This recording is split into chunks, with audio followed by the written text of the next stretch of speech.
Hello, and welcome to another episode of the YouTube channel. Today I just want to talk about how to find accommodation as an international student. So what does that mean? How can you do it if you're offshore? How do you make sure it's all alright? How do you make sure it's legitimate, it checks out? And all these kind of questions. So basically, to start, if you're offshore, if you're an international student, you need to in order to get your visa, you need to have accommodation secured. And the best way to do that is or most people like you to book it in advance and then pay a first month's rent or pay the deposit. As an international student, there's quite a lot of regulations around it. So what do you need? Do you need a certain amount in the bank? Do you need to prove that you can live there? You also need a visa. You need to prove that you can speak adequate English before you come over, and then if you need support, the university can give you that while you're here.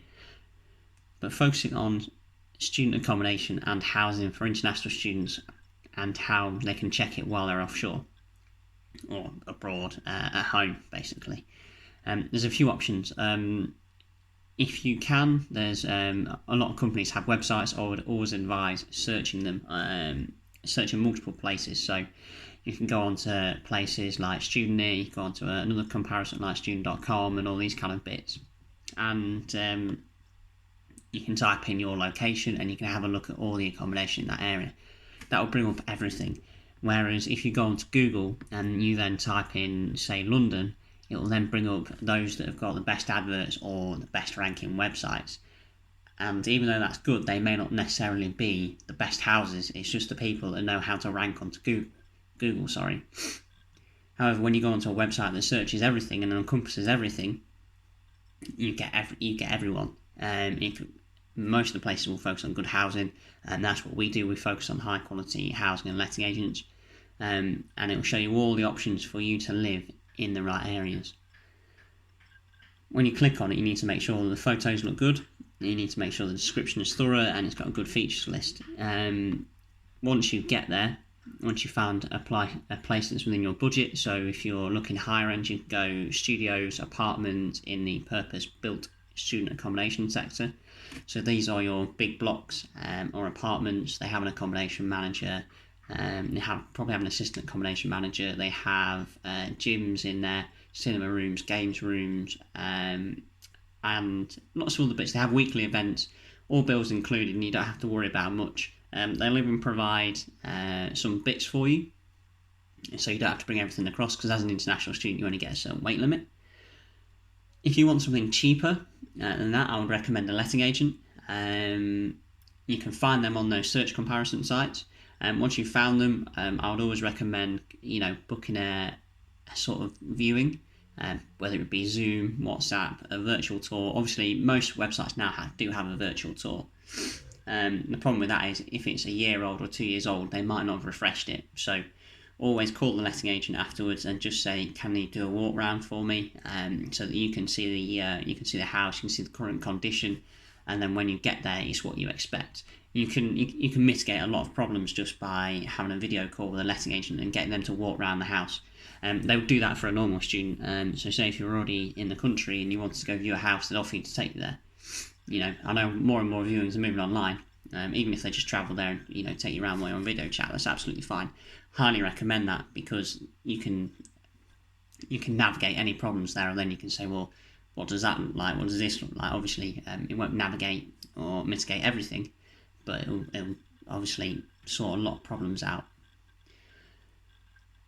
Once you've done that, it's then usually time to sign the contract or look at other places if you don't like it. If you don't like it, always look again. With the letting agents, you get more of an option in terms of houses. If there's a group of you, it's usually the better option. It's cheaper and you get more variation on location. But once you found the place that you like through the search website, you then have to sign the tenancy agreement. Once you've done that, you should keep a copy for your visa, and then you should send one back, and usually they request payment. You will normally do that over the website anyway. So they'd ask you to log on, click a room, book it, and it'll ask you to pay probably a deposit. Some providers ask for a £1 deposit and they take that back off your rent because they don't want deposits, and some will probably say the maximum I've seen is £250. I'm not seeing much more than that. And they'll ask for a £250 deposit, and that'll go into a central location, because the way deposits work in the UK is once you give a deposit to the letting agent or provider, it then gets put in a separate account where they can't touch it and you can't touch it. So if there's any disagreement, this provider, you both apply to them and they'll weigh it up and they'll say, right, actually, yeah, that's fair, that's not fair. And then give it back to the student if needs be. It's not in the hands of the letting agent.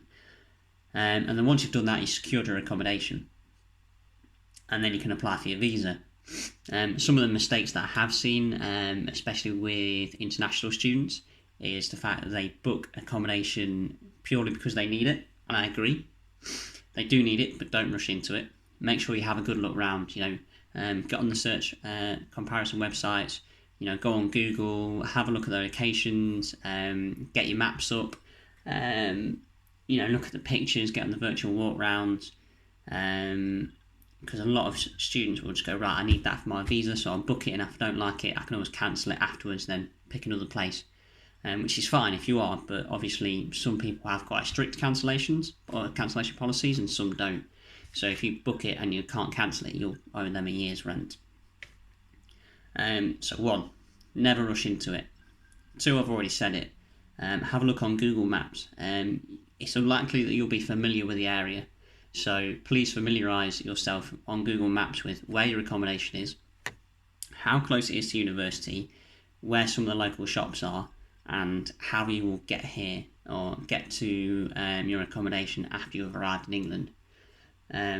Normally you'll fly into one of the big hubs. Now that could be around London or Manchester, and it's then how do you get from A to B. So look on Google Maps, see where it is, have a look at the location, put it into Google and take a look. Always look at thirdly, look at the letting agent or provider solely, because you can get a feel for their brand, you can get a feel for their reputation, you can see if they're a good provider, a bad provider, or you can just sense what they're like. So make sure you look at their website, look who works for them, look at the About Us page, get a feel for the way they write their articles on their website, how they treat students, what they've done for students. Check out their social media pages, do your due diligence on that letting agent. Finally, always read your tenancy agreement before you sign it.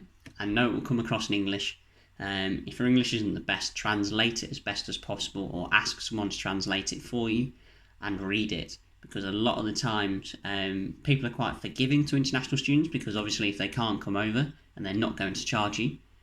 However, there can be a lot of misunderstandings in that tenancy agreement, so it's very, very important that you read it, and it goes the same with any student. You read your tenancy agreement, because that way you know what you're accountable for and you know what you're not accountable for. So one of the big commonalities that I have seen is when you're grouped together, it's not so much anymore. When you used to be grouped together on a tenancy, if one person, say there was 5 of you, one person dropped out, the other 4 would have to make up the one person's rent that's dropped out. Now, I wouldn't fancy doing that. It's their choice, so I think they should still pay, but obviously that responsibility then falls on us. So that's why you need to check your tenancy agreement.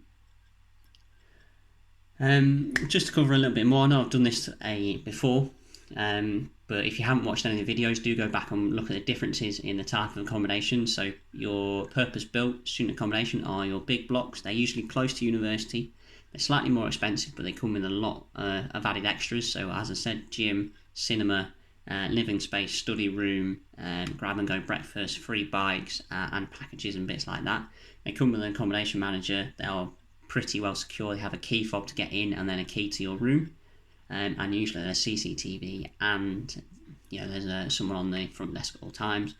Letting agents, they are a cheaper option to the big purpose-built stuff, because they are obviously there's only one location. However, letting agents, you get a much wider choice of type of house, location, and rent.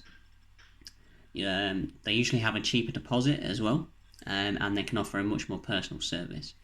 You don't get the gym, the cinema room, or anything like that. It's usually a house. However, I've seen some very well designed and well curated houses with amazing letting agents and landlords. So highly worth a look at the local letting agents and landlords. Finally, before I sign off, when you need to, obviously as an international student, getting your stuff over to live into your student accommodation can be very difficult. There are some ways you can do this. One of the ways is order it online via Tesco's, Morrison's, Asda's, and have it all delivered for after you arrive. Alternatively, you can look at websites like UniKitOut. They are a partner of ours, so if you want me to link it, I'll put it below, or just ask me. And they will do packages for kitchens, bathrooms, living rooms. They'll do everything for you, and they'll deliver it on a day that you want, and that you can pick up, and then just take it all out of the box, and it's ready to go. So you don't have to worry about it. And then at the end of the tenancy, what you can do is you can either give it away, give it back to charity, or sell it on to someone else. Obviously, you won't need it, or leave it in the apartment for someone else. However, always check what's in the apartment first, and then buy whatever they haven't got. So a lot of places will come with a kettle, microwave, and toaster. So they might have some kitchen utensils in there. So just ask them what they've got in there, and then you can buy the rest. Hope this was useful. If you get any questions, let me know, and I'll be happy to answer them.